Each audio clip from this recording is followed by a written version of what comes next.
Hi, I'm Marty Nemko. This composite letter lists concerns that my clients have raised about having a kid, plus my response to each. Dear Dr. Nemko, I'm 37, single, and want to stay that way, but want a child. I'm one of those women who feels almost biologically compelled to have kids, well, at least at this stage, maybe just one. But there are all those issues.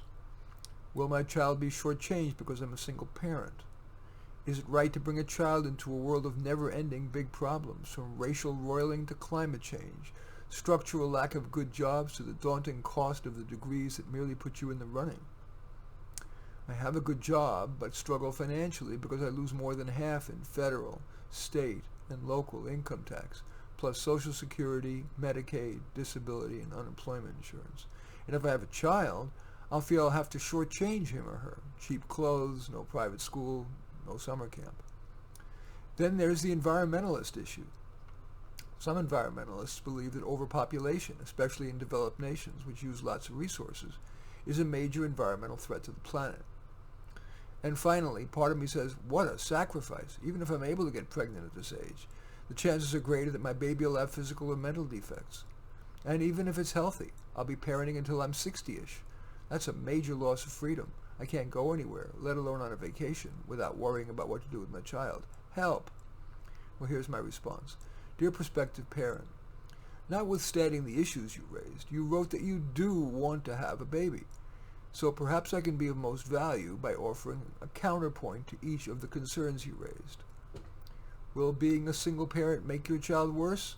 Well, men's advocate Warren Farrell does argue for the importance of a dad in the family, but a longitudinal study of 27,000 UK households finds no difference, and a follow-up study parses out the results and finds that single parenthood on average works less well for certain groups, blacks, Hispanics, and low-income people. But averages matter less than your situation. Make your best guess based on your emotional and financial resources. Net whether you'd be okay with, your child would be okay with just you as a parent. You haven't raised questions about your potential to be a good mom, so I'm guessing you probably will. The next objection you raised was the tough world your child would inherit. Well, society has always been challenged, but I think it's reasonable to bet on humankind. As it always has, it will address the problems and in addition generate unimaginable positives. For example, think of the benefits we all derive from our computer, our iPhone, from life-saving treatments. Even regarding pregnancy, today it's much more possible for a woman who's having difficulty getting pregnant to have a baby. You raise the question of cost. It's hard to imagine that even children of poor people would wish they weren't born because of poverty's limitations. A child can live well on modest clothes, public school, and no summer camp. She won't starve nor be denied health care. I would rather see a poor kid with a loving parent than a rich kid with an indifferent, let alone cruel parent. Then you raise the environmental concern. Sure, every unrecycled scrap of paper takes some toll on the environment. And if you were to have a half-dozen kids, it might begin to be worthy of a serious environmentalist's askance eye. But the net impact of having one child, especially if you teach the child to be environmentally responsible, would seem small enough as to not justify weight in your decision to have a kid.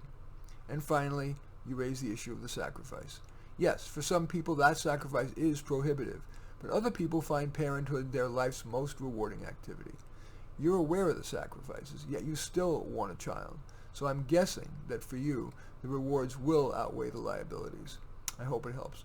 In any event, I do thank you for watching. I'm Marty Nemko. I welcome your thumbs up and accept your thumbs down. I always look forward to your comments, and I especially like it if you hit the share button below, share on your social media so that my efforts can have broader impact. And I am flattered if you choose to subscribe to my channel. And in any event, I do thank you for watching. I am Marty Nemko.